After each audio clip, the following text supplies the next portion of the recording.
Hello, everybody. Welcome to the Backlot 605 podcast. We are here in December. This is Palma December coming into your ear holes this December from Backlot 605. I'm one of your co-hosts. I am Casey Kelderman. Join with me on top because I'm sorry, Sam, you're the bottom. We're starting with these jokes right now, I guess. I'm good. I'm not sure how I feel about that already. First up, Brian. It's less work. So much less work. Same amount of pleasure. I guess on the bottom is Sam Lentz, yeah. Yeah. Hi guys. I'm sorry. Palma December the movies.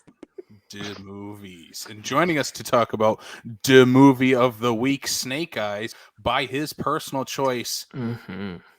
Leading us into the charge, full cage today. Luke Larson from the L Squared podcast. Welcome. Yes, sir. Thank you. A solid choice, I will have to say. I don't think I've seen this movie in probably 15 years, and a solid choice. Well, yeah, as you guys all can see, well, first of all, thank you for having me back on. As we've been looking at, that shirtless, hairy-chested Nick Cage is just in my life all the time, watching over me. And so this was That's a permanent fixture, is what you're saying. Oh, yeah. Yep. That's just not up just for now kind of thing. No. A permanent fixture. Yep. This is my life, guys. You're getting a little look into it. And I do get questions, and people don't always like the answers, but that, we all have to make choices. So that was a good time for Nick Cage. Anybody in that time frame, the late 90s, early 2000s, Nick Cage, there's a reason why Nick Cage gets wonderful, beautiful pictures like that. Paul Rudd, eat your heart out. That's the sexiest man alive right there. Yeah, let's have that talk. Did Nick Cage age as well as Paul Rudd? No. Okay. Pretty sure Paul Rudd made the pact with the devil the same as other people like Kylie Minogue and people who age backwards. Let's just say Paul Rudd had a disadvantage from the get-go. He was already gorgeous, as soon as he burst on the scene. Nicolas Cage had to work at it a little bit. He had to bring the sexiness in his performance rather than just the looks. And then grew that beard, and it all went to shit. Or added. I think. Some might disagree. Yeah, the beardos out there are like, yeah, give me some bearded Nick Cage with no shirt. Mm-hmm. Where are those beardos at? All right, boys. I'm Luke. Yeah, I mean, sorry, Sam. I try. Sam's like, this is a month's worth of work. It's not a month, but it is a week for sure. Not even joking. If the question wasn't obvious already to what the answer is, Luke, why did you choose Snake Eyes when we asked you to come on for Brian De Palma? Because this is not the first movie one would think of in Mr. De Palma's filmography. No, and I'm a De Palma fan. I think I can say I'm a pretty decently big De Palma fan. But for how big of a Nick Cage fan I am, somehow I've never seen this movie. I don't know how. How do you have that as a backdrop in your house and you've never seen Snake Eyes? See, these are some of the questions I get. It's a risk putting that up because then I have to answer to that, and I don't have a good enough answer. But how old were you when this movie came out? Do you really want to know, Brian? I do, in fact. I was 3 years old. That's why. Yeah. So right. You are forgiven from the old guy in the group. You are forgiven. Thank you. I would have seen it if my parents would have been cooler. They could have taken me to the theater, Side note: I just had somebody try to take a 1-year-old to House of Gucci. No. Wow. No. You. It was okay. They left you at home, and you got to experience Nick Cage later. I feel bad for whoever that kid is having to watch Jared Leto like that.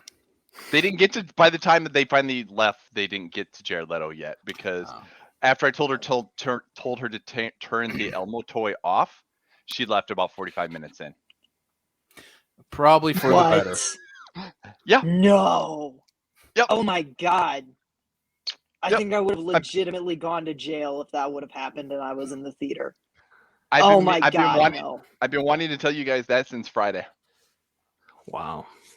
I can see Brian in the theater going full Nick Cage in this movie. Shut the Elmo off. Shut it off.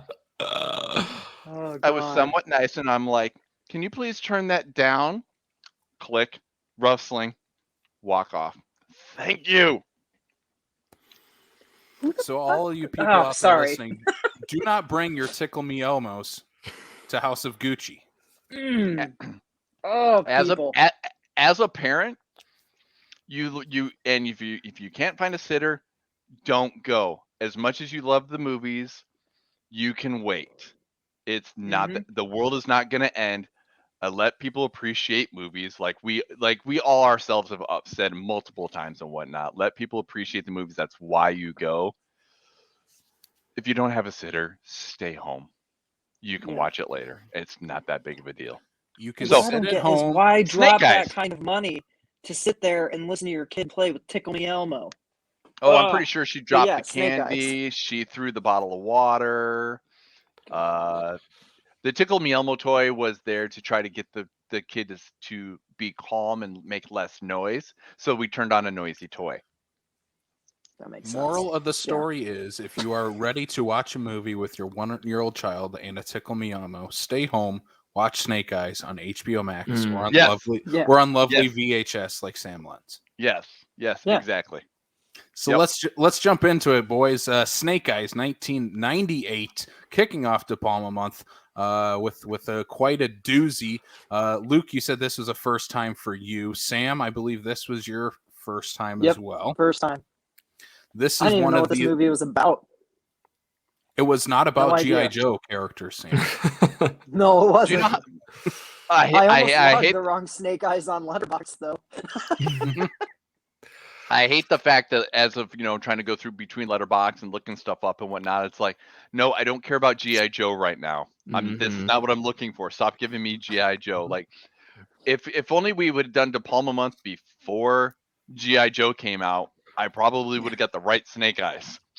I mean, we're talking about the right Snake Eyes here with this one. This is one of like the 15 DVDs my dad owned for some reason. It was like, I don't know. For some reason, he's like late 90s, early 2000s action movies like Sum of All Fears and Swordfish and Snake Eyes were sitting in our movie drawer alongside all of my stuff. As somebody who All was really good choices. Yeah, as somebody who was quote unquote an adult when this movie came out, this is one of those movies, again, in the time of the late 90s of Nick Cage, like Con Air and stuff like that. If anybody was even remotely a Nick Cage fan, which he had a lot of pull back then, Snake Eyes, Face Off, Con Air, all those late 90s ones, that was in everybody's quote unquote Nick Cage action, suspense. Like, people even like what's behind Luke there, even 8mm, even though, some people question that movie and whatnot, that again was also one of them. So the fact that was on your shelf as a kid, I'm not surprised. Sam, on the other hand, that's a whole different thing. It's on his shelf now. That's all that matters. Right. My parents weren't movie people. I did not get my love of movies from either of them. I don't know where it came from, but I didn't either. That's why I was like, Snake Eyes? Why is that in my dad's 15 movies he owns? Yeah, weirdly enough, my parents had another De Palma one that was The Untouchables. That was the De Palma one that my parents had. So that was my introduction, aside from Carrie, to Brian De Palma. Isn't that the Kevin Costner? Yes. Yeah, Sean Connery. Sam, that explains it all. Yeah. Exactly. If you're from the Midwest, everybody's got at least one or two Kevin Costner movies in their collection as well. Yeah, we had the double VHS Dances with Wolves one. Yep. So that's why you had Untouchables, because it was Midwest Kevin Costner. Oh yeah. Yeah. I actually might still have the VHS from my parents' place, to be honest. I do. Look at that. Wow. I have like a whole stack of De Palma VHSs. I didn't even realize it. It's right next to Scarface. It's like Carrot Top. You're like Carrot Top with all these props, dude. This is great. That's one thing I liked about VHS collection. That's one thing I liked about this when this was picked, because I was familiar with Snake Eyes. I knew who was in this movie. but it was like, oh, this is a De Palma movie. That's the part I didn't remember. Was the like, oh, we're gonna do Snake Eyes. I'm like, why? Oh, well, shit. Okay, I'm okay with that because number one, again, I hadn't seen this for so many years, but also two, it's a good movie.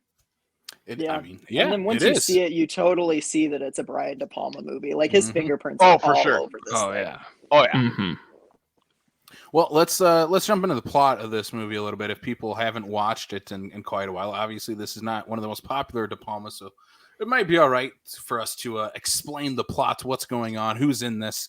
Written, directed by Brian De Palma, co-written by David Koepp, who was just like had his fingerprints on everything in Hollywood during this time. Stars people who had their fingerprints on every movie in Hollywood of this time. Mr. Nicolas Cage, Gary Sinise, Carla Gugino, and John Hurd, and then amongst others, we get a nice Luis Guzman cameo in this movie. He was one that I forgot was in this, but he plays the perfect sleazeball for this. So the plot revolves around an Atlantic City boxing fight in which Nick Cage is Atlantic City police detective, kind of a sleazy slimeball loudmouth Nick Cage character. It's Atlantic City. Is there a clean cop? No, I'm just kidding. Yeah, he's clearly bought off by everybody, like every other cop in Atlantic City. And yeah, he's got big money on this fight, but during the fight, one of the fighters goes down after being hit by a knockout punch, and also at this fight, a shooter shows up and takes out.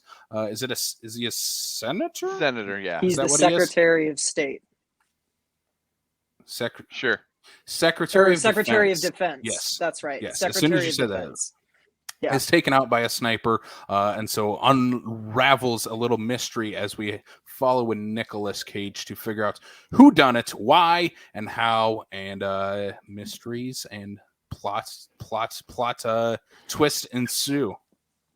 Can I just say, I think this movie has so much balls because you figure out who the conspirators are really early on in this movie. And you spend the rest of the time watching him. Yeah, watching him have to come to grips with this and figure out how to diffuse this situation without I just think it's incredible. I love movies like this because I love Knives Out, how you find out who the killer is right away and then it spends the whole movie deconstructing it. And I felt kind of the same way about Snake Eyes, where it was like, oh God, you just gave that away. What are you going to do now? And then it just amped up the tension using the relationship between the two characters. I just thought that was excellent. Yeah, I think a huge backbone of this movie is the style of De Palma, but maybe more so, especially because of the time frame that we're in. Nick Cage is full Nick Cage in this movie. There is no restraints pulled on him in this entire movie. As soon as he pops up on screen, it's like Nick Cage. He makes some weird acting choices. 200%. I will say that, especially when he gets into the first bout of dialogue where he is able to go off and ramble a little bit, I will say there's two versions of Nick Cage. Current Nick Cage, who seems to be in everything and hardly talking. And then old Nick Cage, where that man can have 6 pages of dialogue and nail it in one take kind of thing. And this old Nick Cage is the Nick Cage that I'm starting to watch this. I'm like, oh, I missed you. Just keep rambling. I don't even care what the hell's coming out of your mouth. It just sounds good the way you're doing it. And I'm like, because I just finished, watching Prisoners of Ghostland. And between that and Willy's Wonderland, you're like, what happened to dialogue heavy Nick Cage, especially like this here? And it was so nice. It was so nice and refreshing to get this version of him. Yeah, he's spitting out those lines, and I wrote this down with just what a great opening. I mean, such a De Palma opening, but a super long shot. And it's it's following him around, and Nick Cage is just chomping the scenery, just which is great. And you're like, yeah, I don't want this to cut. I want this to be the whole freaking movie. It was great, and it just sets you up perfectly. You're like, yep, this is the tone, and I'm all in. And there is some of those bits, especially that opening scene where it does feel like there's probably a little bit of Nick Cage kind of going off script while staying in character to be able to keep just letting those lines flow. Just letting that just get much more, embossed. Well, yeah, especially since this movie opens with like a 10, 15 minute shot. It looks like a big long one take. It's an incredible opening to this movie. As soon as you get into the arena too, and the camera still is there, I'm like, oh my god, is this movie just not ever gonna cut? This is incredible. Like it took me a long ass time to realize, oh my god, they haven't cut once in this. Like all of a sudden everything started amping up and I'm like, wait a minute. This is still the opening moment. Like this is still the opening scene. We haven't actually cut away from anything yet. And that was it was a little mind blowing. I love the point of view shots that he uses to make these long takes and how he like effortlessly segs them into like third person point of view again. Through like mirror shots and things like that. I just think that's so freaking cool. I don't know. I was kind of blown away by the camera work in this. I think the camera work exemplifies the performances because it's like the Mike Flanagan thing. He doesn't cut. He uses long takes and he allows his actors to actually act, And that's what De Palma's doing here. Like he's letting Cage act. He's letting Sinise act. He's letting Carla Gugino, who to me runs away with the movie. He's letting Carla Gugino act her ass off. I love her in this. I don't know. Yeah. It was crazy.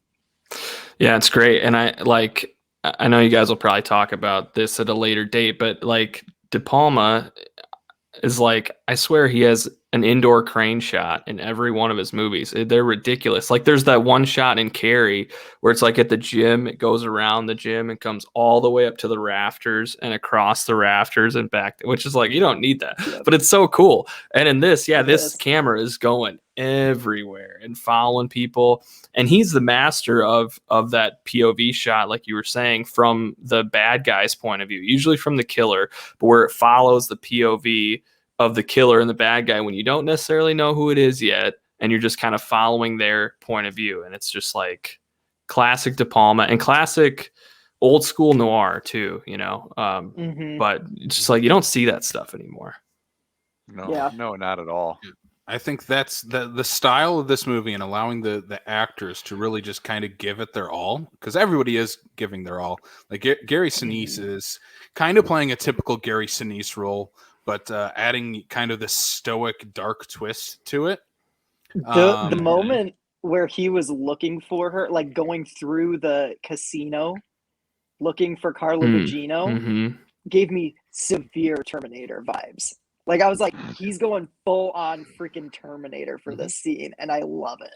Like I was terrified. That sequence in the casino where like he and Nick Cage are literally racing to find Carla Gugino's character first is like terrifying. It's one of the scariest scenes I've seen all year, and it wasn't even in a horror movie.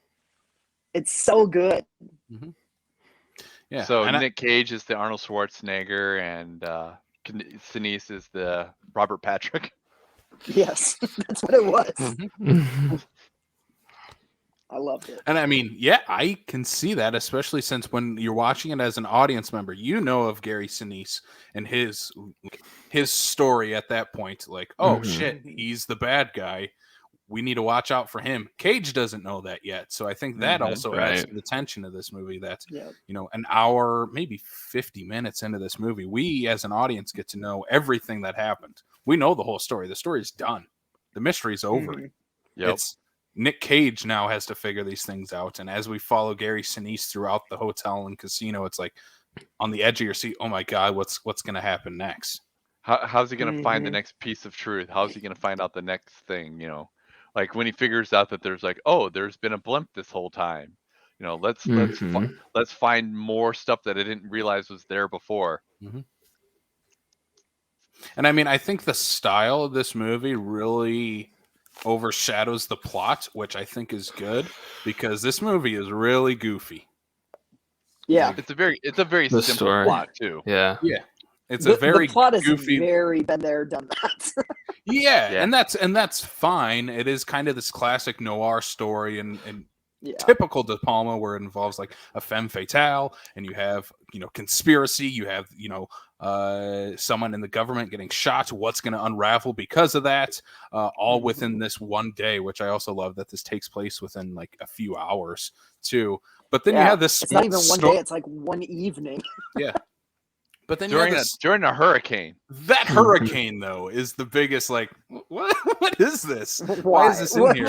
Why? I love it, but why? Like I wrote that down. I was like, that's not bad. Like at first, I was like, oh, that's kind of a cool like ticking time bomb. Like okay, we got to get out of here at a certain point before this hurricane comes, and then it's never really like consequential at all. Like at the end, they're like, yeah, it's still storming, but you guys are fine. There's like that one take towards the end when she's kind of boxed in at the end whenever the pole comes through the wall kind of thing. But that, like, in terms of like terror, that's really like all that really happens. Yeah. It's not bring this up now where they're literally racing against it. It's just there. I'll bring this up now just because we're at the ending. There is an alternate ending to this movie that pays that off. Oh, really? That ball that's rolling? Yeah. It actually like crashes through there, and like a tidal wave comes and takes Gary Sinise away. Why didn't we get that ending? Why did they not go with that? And then it just cuts to Nick Cage outside the boardwalk and having that conversation with Carla Gugino, like on the boardwalk, and that's how the movie ends. I'm like, yeah, why did we get all this unneeded stuff? That's much better. Yeah.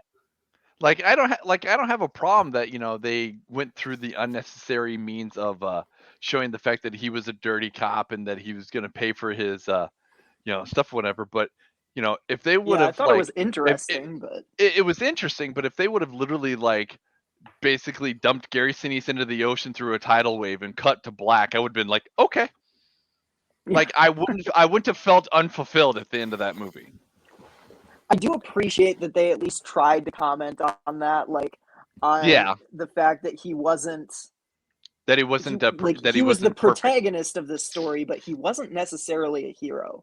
Like he didn't even start investigating this for anything other than his own financial gain.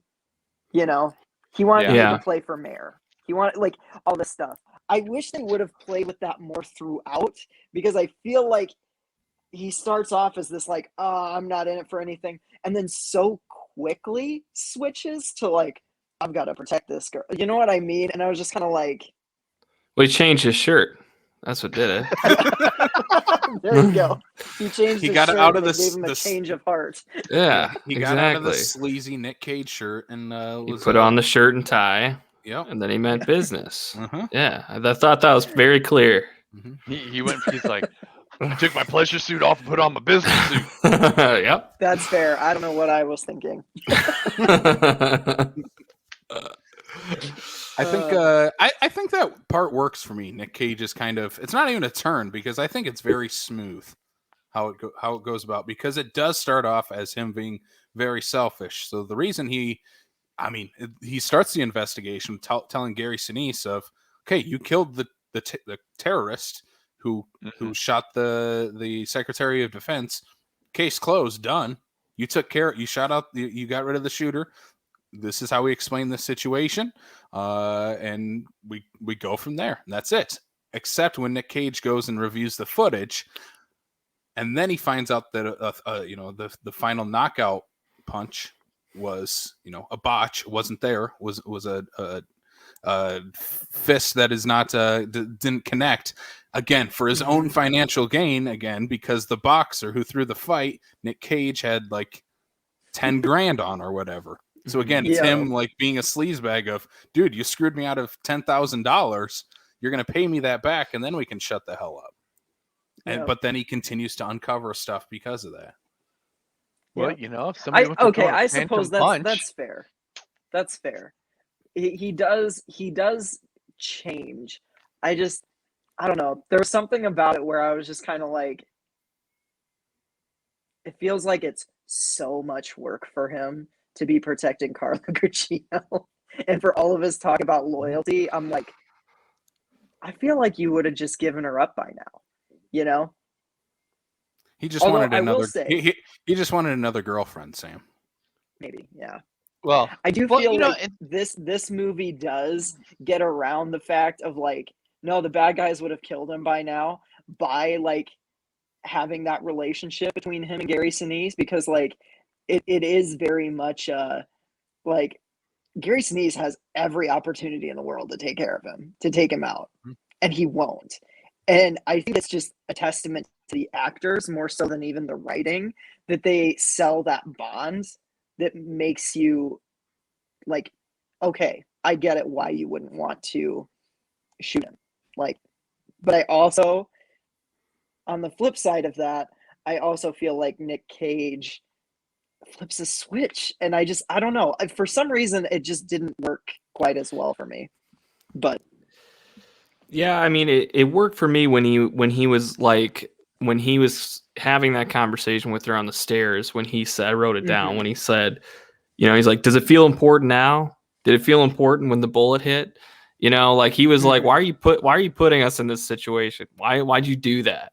Yeah. And kind of seeing like, well, great. Now, like, look what you did. If you would have just played along. And then he said to her, like, if you wouldn't have put a face to you, then I wouldn't care right now.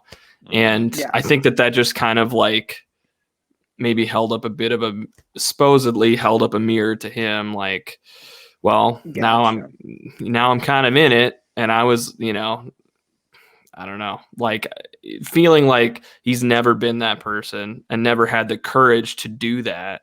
And then seeing like she did it and now she's going to die and it's still going to go through, and being like, well, and him kind of getting fucked over by his friend, too, who he thought was like close to him, and he realized he's being used by him too, Yeah, that's a good point. That's a good point. Yeah, that's one thing that I don't buy is the friendship part, because I think it reminds me a lot of like those like oh gosh, what's like the Tom Clancy writers. Like it feels kind of like a Tom Clancy type of storyline in that way of, oh, we're best friends from the army and we're best friends and we come back together for this. It's like, well, we only get that in conversation.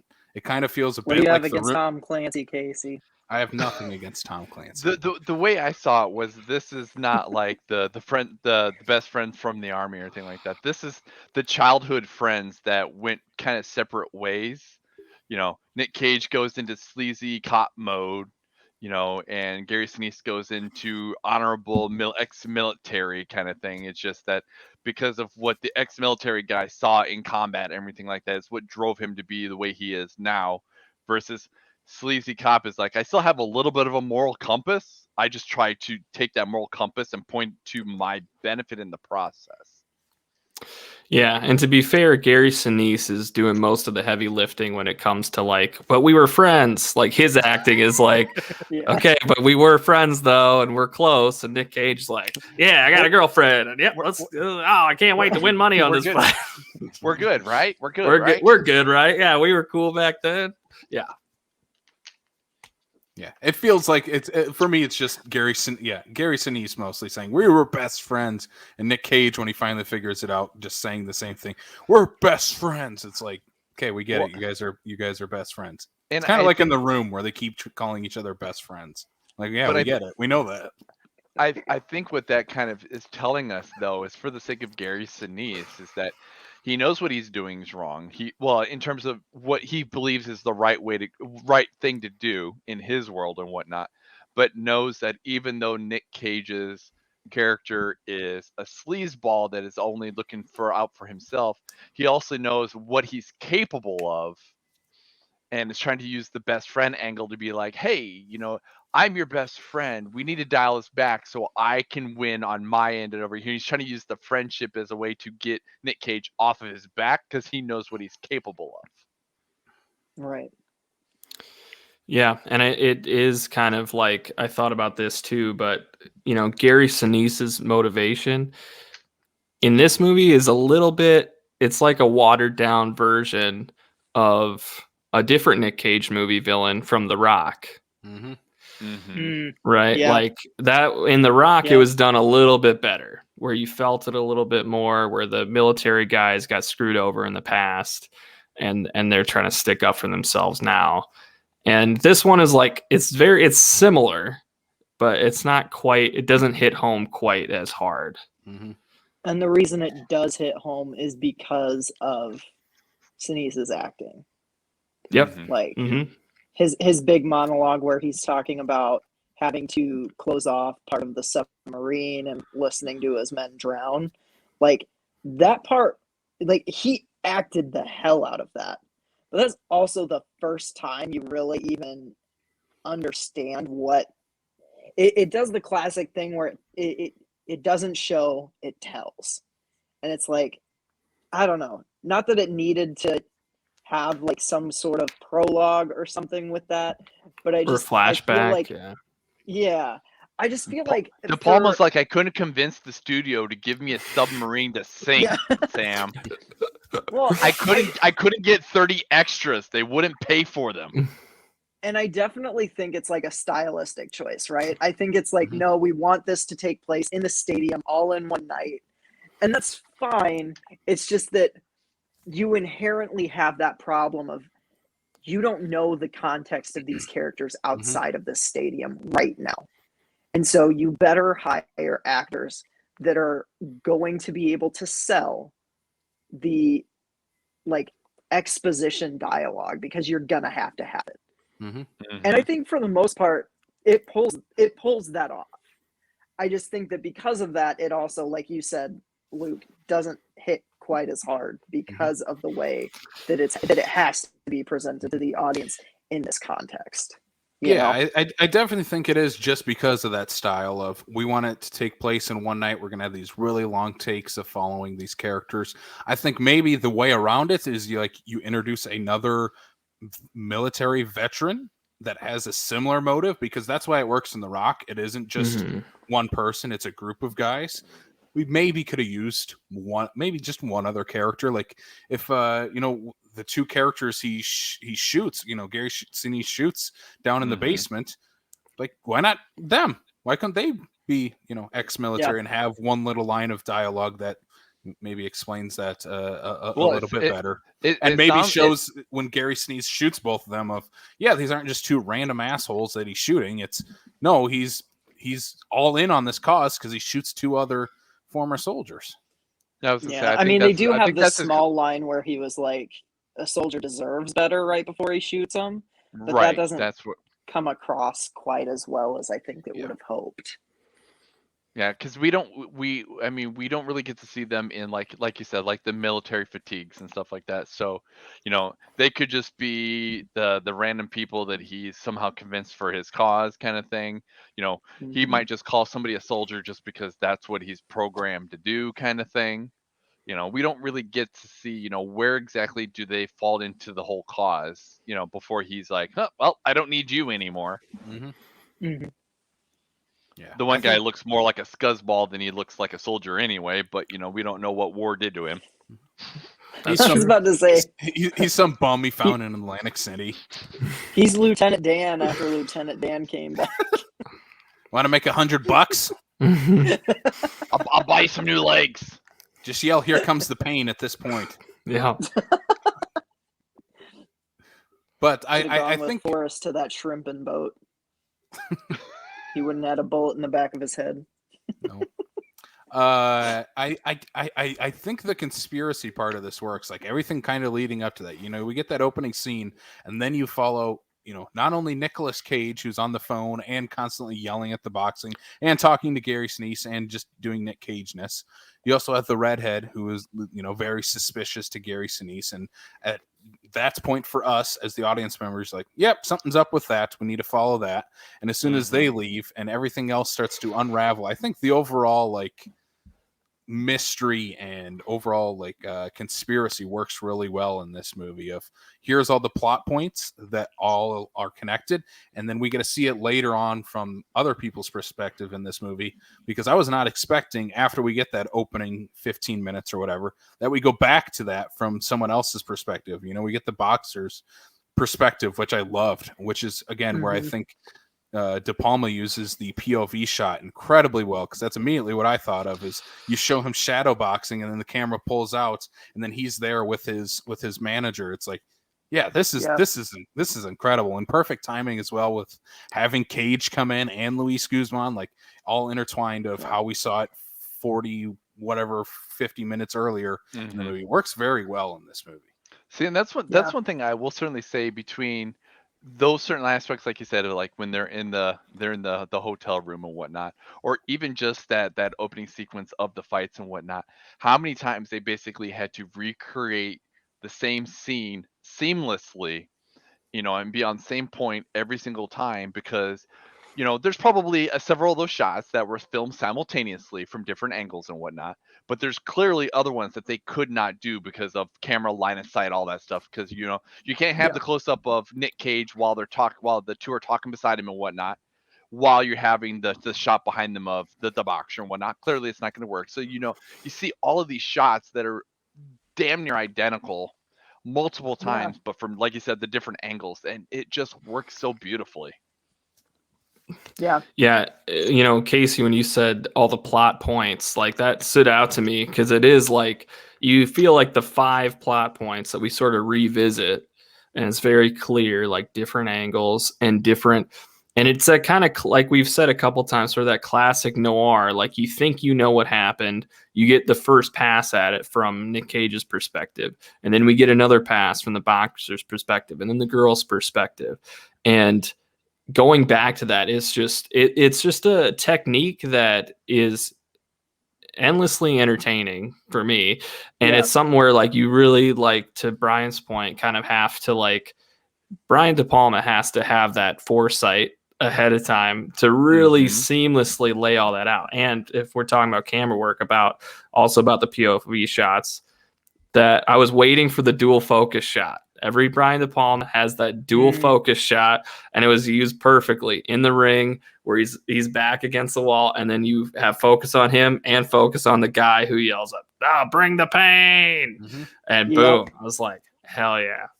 I mean, that's just a fanboy thing, but I love looking for those. I mean, and if we're also talking about camera work, when back to the hotel room, when the camera pans through, like, over the overhead shot of, like, the 3 hotel rooms, when we're getting to the hotel room they're in, like, that's a whole set that they set up and filmed that had different which is totally unnecessary. Like, we did not need that at all, but it's just so, like Casey, what you said earlier, like style over substance. It just, like, those little things are peppered throughout that makes this movie so much fun to watch. Yeah. That's my favorite shot of this movie, and it's the most unnecessary shot of the entire movie too. It's like, why do we need this? But again, it is mostly characters. We've seen some of the characters before. Like, we saw the guys carrying the keg. Hey, we get to see them at least using the keg. At least it's paid off.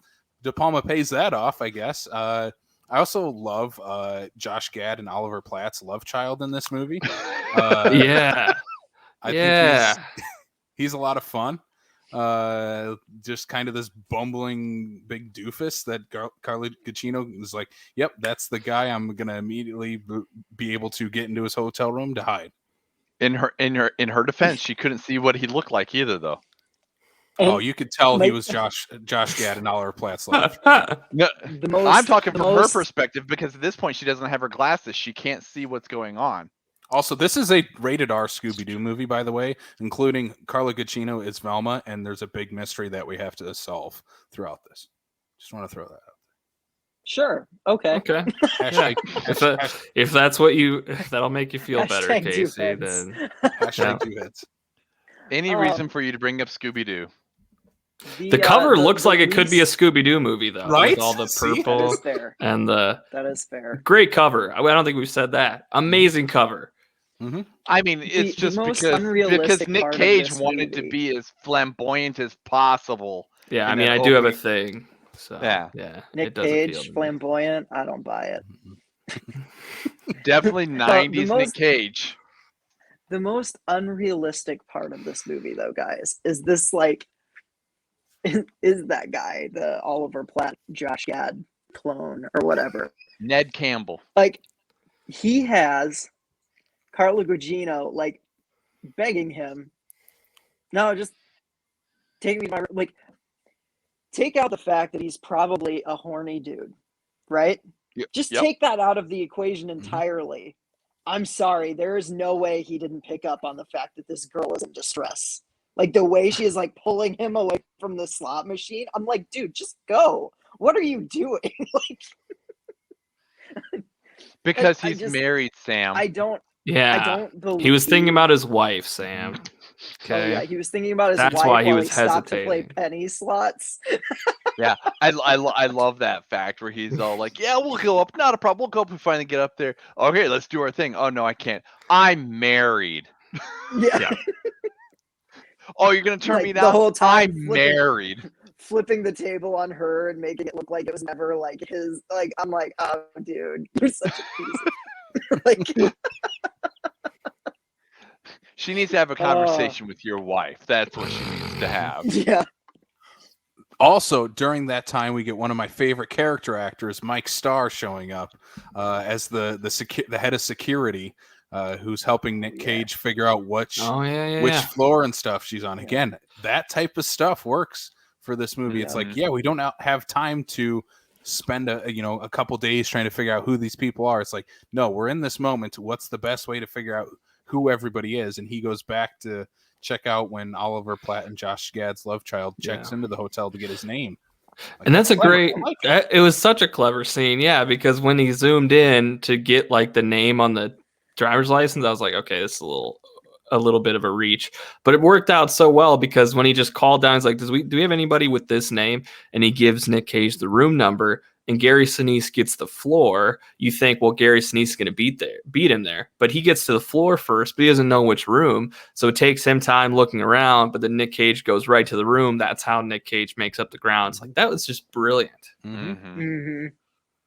Yep. Yeah. I think a lot of that type of stuff De Palma's working with is really golden in this movie. I think it all really works really well.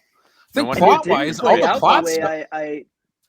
It didn't play out the way I thought it would. I legit thought they were going to run into each other outside of the door of the room, and there was going to be a tense standoff.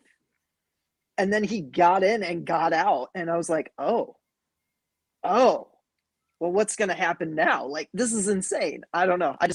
I thought that was really cool because it definitely was setting up like an expectation that was when they were going to meet, and then they didn't have it. And you have that wonderful scene in the stairwell between Nick Cage and Carla Gugino where they both just really, really shine. Like, I think that stairwell scene might be my favorite part of the entire movie. I love that sequence. I think that's Cage's best acting in this movie is that scene. Yeah. Because he is restrained, but also has the switch of the Nick Cage switch, and like at any moment he snaps, and he has that in that scene, but it's done so well. And he Carla snaps Gugino at the right time, which is not something you can always say for Nick Cage. Whereas the first 15 minutes, it's just that. Yeah. I love it, Cage. I know. I do miss the times where, again, I will say it again, is the fact we've got two versions of, we have old Nick Cage and new Nick Cage, and I miss this old, when we say go full Nick Cage, how that used to be going full Nick Cage. Now it's a whole different meaning now. Yeah, I think maybe one of the last times I saw it was in Bad Lieutenant, Port New Orleans. Another corrupt cop, Nick Cage. Werner Herzog. Amazing. Fully. As I say, if I remember what I've heard of that one, that is one of those ones where, like, that's literally the titular, like, full-on Nick Cage before he went batshit crazy. Yeah, it's like, it's, if you can imagine Werner Herzog directing Nick Cage, that's literally what happened. But it's like he's like on cocaine and then also trying to act like he's on cocaine. So it's like over the top while also being over the top. And then also being over the top. That's the movie that broke Nick Cage, and now we've got new Nick Cage. Is what you're saying? I think there's a clear timeline we can look at that. Yeah, this is probably 2009. Okay, so it came after Ghost Rider. Yeah, 2009, 2 years after Ghost Rider. See, I don't think crazy Nick Cage has ever left us. I think he's just more selective when he pulls out the crazy. Yeah. And we also don't get him in every big studio movie like we did. But there's also which is like good. what Brian was saying before, like some of these movies just don't utilize him like they should. Yeah. Like, the Willy's Wonderland or whatever, I was disappointed because it's like, why are you making him a mute this whole time? I don't understand why you cast him in this. And there was a movie called Primal. It's not good, guys. Direct to VOD, Nick Cage, I saw it. But it's like he plays like this poacher, whatever, and they're stuck on a cargo ship, and there's a white Jaguar and also like a serial killer on board. They both get loose and whatever, fine. And so like he's this supposedly great poacher hunter guy, but he's like subdued the whole time, and they have this crazy serial killer, and he gets to be the crazy one. And I'm like, don't try and give him the Nick Cage role. Why are you giving that to somebody else? People do that all the time now. It's annoying. I will say, not to get off topic of Snake Eyes, but in terms of going the full Nick Cage, I will give a little bit of defense to Willy's Wonderland. I appreciate it, and I love the fact that they made him mute, because you want him to go full on Nick Cage, and he doesn't. He does it physically as opposed to verbally. I'm just gonna give a shout out to Mandy, where he goes full Nick Cage in the second half of that movie. It's incredible. I still have to watch Mandy. That is a blind spot. I haven't seen Mandy either. Mandy's such a clear Mom and Dad is fun. Mom and Dad is super fun. I didn't like Mom and Dad, but I liked Nick Cage in Mom and Dad. I thought the movie itself was not good. Yeah. I thought Nick Cage was incredible in it. Mandy's great, but it's clearly two different movies in my mind. Like there's a big discrepancy between the first half and the second half, and they're both good, but it is just kind of two movies mashed together. It's a wild movie. We'll have to fit in Mandy somehow, some way onto this podcast. Nick Cage month. Nick Cage year. Yeah. Let's do it. Oh my God. We could have probably do 2 Nick Cage years, to be honest. We might be at that point at some time, but Snake Eyes will not be one of them. Do you guys have any other scenes, moments you guys want to bring up here from Snake Eyes? I mean, we kind of Henry Golding jumped off of a truck was really wrong movie. Yeah, different. Oh, okay, then no, nothing. we kind of touched on it earlier, but I wrote down that I like that Nick Cage got his comeuppance, that he got jail time for being a corrupt cop, and that came back is like that was pretty unique. And yet he still gets the girl at the end because she's like, "So how long are you going to be gone? Yeah, I'll meet you when you get out." Yeah. I was gonna ask what the odds are on that. You think she's just gonna wait around? She's gonna move on. She's gonna realize that there are better people than a corrupt cop. I mean, we've all known the girl and talked to the girl who's like, well, I have this guy who we were dating and now he's in the pen and we talk sometimes, and you're like, what are you doing? She moves back to her parents' farm in South Dakota to date know Pauly Shore. At least 8 girls like that. I know girls. Yeah. I mean, for the record, I would wait for Nick Cage. If he went to prison and told me to wait a year, no doubts in my mind. Yeah. Also, that's why I kind of like the alternate ending more, because they cut out pretty much everything from the shot inside the tunnel to Nick Cage on the pier. Like everything in between that is cut, and I'm like, I don't need any of that. It's kind of pointless. Where did you find the alternate ending? It's on YouTube. Okay.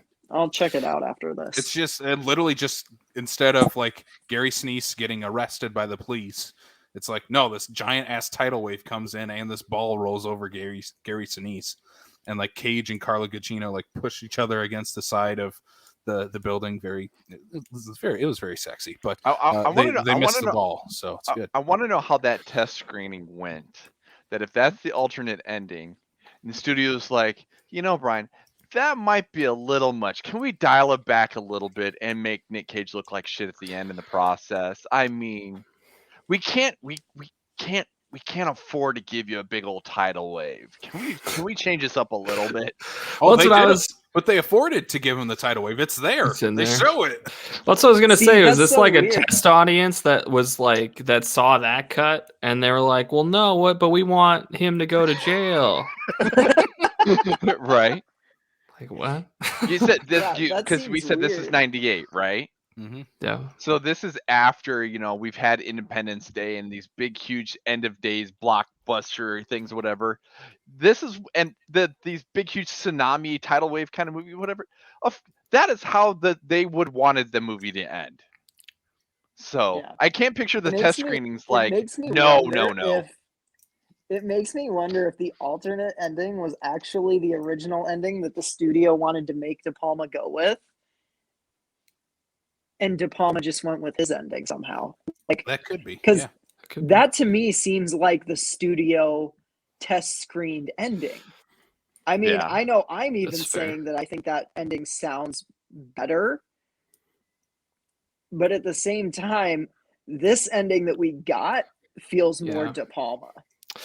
That's true. Yeah, maybe De Palma was like really wanted to hammer the point home of Nick Cage going to prison, and because if we just get some dialogue, like I might be doing a year, you kind of leave out the whole. Well, he's a hero cop now, and then he's facing charges, and then they really go out of their way to hammer that home. In that montage, I thought it was really brilliant when they a lot of times in movies and even in real life, when like a hero is getting a plaque, it's a very subdued type of thing. They're very quiet and they nod and they're respectful. And like Nick Cage literally holds his up like he won a fucking trophy. Sorry, I started him. And it just and I'm like, no, like he clearly didn't learn his lesson. Like that is not a good guy. Like he's still a corrupt cop. But he looks good and it looks good in the blues. Yeah, it was just funny. Hat. I laughed when he holds it up. I'm like, yeah, he's going to jail after this. And literally the next shot was him going to jail. Yeah. That's why I don't think that montage is needed.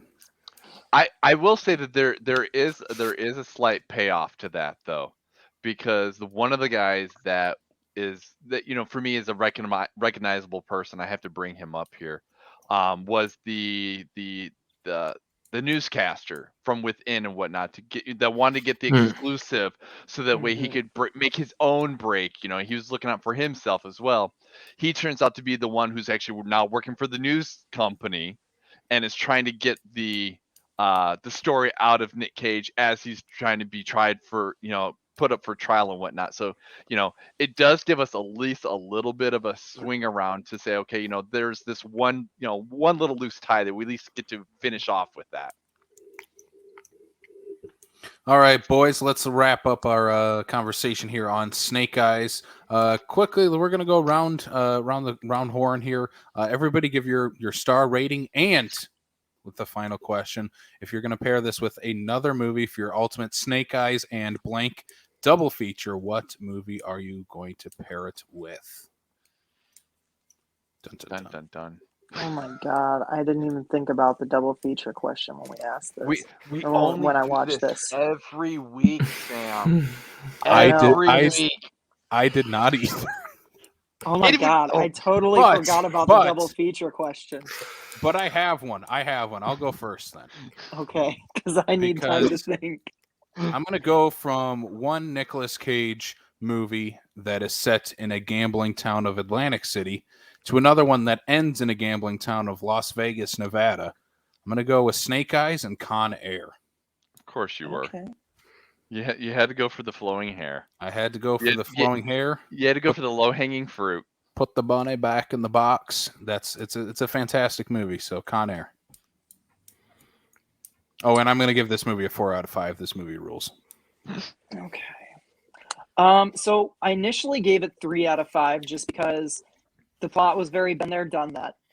But I clearly have more good things to say about this movie than bad, so I'm bumping it up to 3.5. God, for what I would pair this with, I am gonna go. You know what? I'm gonna go with Die Hard. Because to me, like, Die Hard has a lot of what makes this movie good too. I think Die Hard's a better movie, but like it's, set in one night.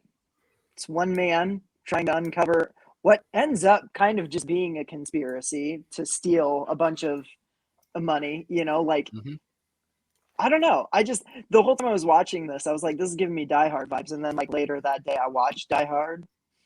So I already kind of did that double feature. So that's my double feature is Snake Eyes and Die Hard. Right. Two great action movies with two great stars who both are now more on straight to VOD movies than they are big ones anymore. But that's okay because at least one of them is still putting in good work. Looking at you, Bruce Willis, you suck. Because not everybody's on Bruce Willis time. I'm just kidding. I like Bruce Willis. I just think his best days are behind him. Hot take. So do a lot of people. Yeah. I'm gonna throw a little bit of a wrench in this just because the one that I immediately thought of was is simply not action. It's completely all drama. But I'm gonna take my through line with Gary Sinise. Just because I think it's an unappreciated movie that I don't think a lot of people will watch. But it does have your John Malkovich from Con Air in it, though. And that's Of Mice and Men. I haven't seen that. Directed by Gary Sinise. Okay. I've read the book. I love the book. I just haven't. And John Malkovich plays oh my God, not George. Lenny. He plays Lenny. John Malkovich is amazing as Lenny. Freshman lit class coming in hot here today. Wow. Right? Okay. I always think of like the Looney Tunes, I'm gonna name him, pet him George, and call him George and stuff like that. So I always think George. I always forget Lenny's name. So yes, a good solid adaptation of that classic book, thanks to high school literature. But yes, a good solid movie from Gary Sinise, starring and directing. Luke, what do you got? Well, Of Mice and Men thoughts. Randomly now, like ever since I read that book, anytime I hear the term heavy petting, I think of Lenny killing those bunnies by petting him too hard. I'll give this I think I'm going to give it a 4.5 out of 5. I mean, that is the Nick Cage fandom right there. Look, I've not hidden it. I'm not ashamed. I cannot give you crap. You should see my letterbox for the Fast and Furious movies. I cannot give you shit. Anybody on this podcast, I cannot give you any shit. The thing is, this is so much better than it ought to be. Like they don't make movies like this anymore. They don't make like with the noir themes and the weird kind of plot and like giving Brian De Palma leverage to do these crazy shots and tell this kind of weird small story, and Nick Cage hamming it up, but not overtaking it, is like that. It's not an easy thing to do. So I'm going to give it kind of a high rating. And, I'm going to give a little bit of also an underappreciated movie, a different Nick Cage movie.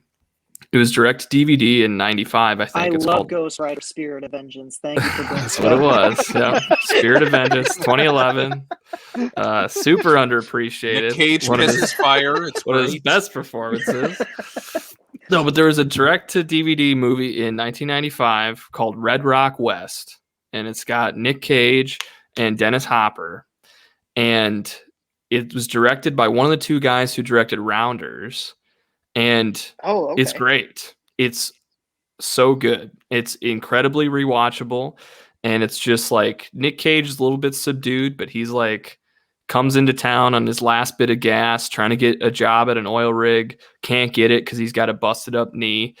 And then he pulls into town to a bar, and the sheriff is like, "Hey, are you the guy coming for the job?" And he was sort of like, "Yeah, that's me," because he needed a job. And so then the sheriff is like, "Okay, I hired you to kill my wife." and then hijinks ensue, and it kind of goes down this roundabout. But it's a great movie, and Nick Cage is great, and Dennis Hopper is crazy, and yeah, it's a wild time. What you just described sounds incredible. I just added it to my watch list on Letterboxd. Yep. I had to buy it as a DVD double feature with that and adaptation. Otherwise, it's like super hard to find. But it's great. I mean, how do you turn down that artwork? Look at that. Oh, that's what I'm saying. Yeah. It's great. It's actually really great. I dig it. Mm-hmm. All right, I like it. That's what's it called again? Red Rock West. Red Rock West takes place in Wyoming, which not a lot of movies do either. Yeah. So I feel like recently, maybe they got a bad has given me a new movie with their double feature to watch, and I'm just digging that. Like that's incredible. I love it. So Sam, put down Chopping Mall and watch Red Rock West next week. I actually haven't watched Chopping Mall in a long time. For me, anyways. Okay, it's been like 4 months. I was going to say. Which is weird because I had a hankering to watch all of Thanksgiving weekend because Black Friday, you know. Yeah. All right. Anyway, I love Snake Eyes. That has been our episode on Snake Eyes. Go watch Red Rock West and tell Luke how much you loved it. It's on Stars. If anybody's got Stars, they can watch it on Stars. Yeah. Very cool. And if anybody has HBO Max, that's where this movie is right now. If you want to give it a rewatch to Snake Eyes, highly recommend from all four of us. This is a movie. If you haven't seen it in a while, go back and revisit it because this movie is a banger. It's much a lot of fun. It's a lot of fun. Next week, we're going to be continuing De Palma December. We're going to be talking about a favorite of this group's, Carrie 1976. Brian De Palma, Stephen King. What a collaboration. Carrie next week. So we got that coming up. I can wait to talk about Carrie. You guys better be prepared. Mark the little E explicit because I won't be able to not swear on the Carrie podcast. I hope we're just gonna give you the wrong time to show up. Sam, please come and cosplay. A whole hour and a half myself. Please come and cosplay for this episode, Sam. He just comes drenched in base blood. Maybe I will. Who knows? Yeah. If Check Luke's us out on YouTube just to make sure. Yeah. If Luke's doing it this week, you have to do it next week, Sam. Just saying. That's fair. What else have we to got? Make at least one comment about my dirty pillows, though. Don't worry, Sam. They're all gonna laugh at you anyway. You can you can all subscribe to this podcast on Apple, Spotify, Google, Stitcher, Amazon Music, and on YouTube to continue listening to each and every episode, including everything coming up for De Palma December. We have the full lineup of everything we're covering this month available on our social medias. And speaking of social medias, where can the people find us on those socials, Mr. Brian? You mean those things over there? They can check us out on Facebook. Yeah, right there. Facebook and Twitter and Instagram and Letterboxd HQ. You can check us all at Backlot 605 on Facebook. You also can check us out in the South Dakota Film Community Group. We love to talk about movies, filmmakers, film enthusiasts, film lovers, just everybody that digs film. We like to talk about it. So definitely check us out there. Samuel. And if you like this and you want even more Backlot content, you can join the fun on Patreon, where we give 4 bonus episodes a month. We will be finishing up our November Patreon episodes by dropping a Ghostbusters Afterlife episode pretty soon here. It'll be out by this time this is out. Yep. Yeah, it'll be out by the time this is out. Perfect. And we have a whole slate lined up for December, including a couple poll things, a couple of polled movies, which our patrons decided. So we will be covering the original How the Grinch Stole Christmas. We will be covering the HBO Max 8-bit. No. Oh, God, that lost. We're not. Wishful thinking. We will not be covering 8-bit Christmas. I'm sad because we that's will a good instead movie. be covering Home Sweet Home Alone on Disney Plus. So thank you, patrons, for making me watch that. And it's not as bad as you think it's gonna be. I'm going into it with an open mind. I do like the first 2 Home Alones, so maybe it'll be fun. And then we're also going to do, obviously, Spider-Man No Way Home, and we're going to also do The Matrix Resurrections. So, if you want to check out those conversations. Huh? Oh, I was going to say, and for those that need to know, the tickets are on sale for Spider-Man, and they are breaking websites. Oh, yeah. Cinemark and Adam both went down last night. Yeah, I will be going to a 10:30 matinee on a weekday for Spider-Man because I am not going to brave those crowds. As we talked about earlier, the theatrical experience is dead. Not really, but One more thing to plug here. Yeah, go check us out on Patreon, you schmucks.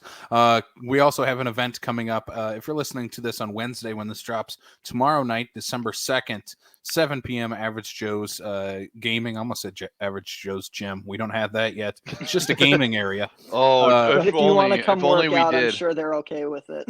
Joe is definitely okay with that if you want to wear your Average Joe's swag or your Purple Gym, your Global Gym, purple Cobras. Your Global Gym singlet.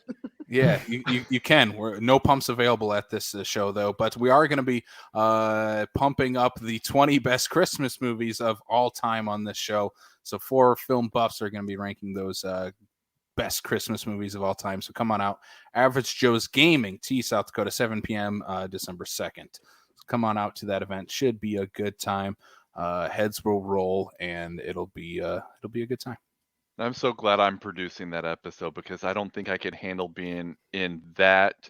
I would get ripped apart trying to do that Christmas special. I'm just saying. I don't know what anybody's gonna play. I don't even know what Casey's gonna play. Oh, you know what this is. Play. I know a few of what you're gonna play actually, but especially Lou and Jesse, I have no idea. This is the blindest I've ever gone into a live show countdown, and I love it. This is going to be chaos. I'm just especially saying, my picks. You definitely I have know my short one list. of the movies I'm going to be playing for this. I know. It better be in the top 5. It better be bottom tier. It better be bottom tier, Casey. It's not that good. It is that good. Luke, tell the people why that movie is that good and where they can find you and everything you do at the L Squared podcast. Yeah. It's that good because of nostalgia and because it's not actually that good. But you can find me on Twitter at Luke Larson 89 and on Instagram at LarsLuke89. My podcast at L Squared Podcast on both.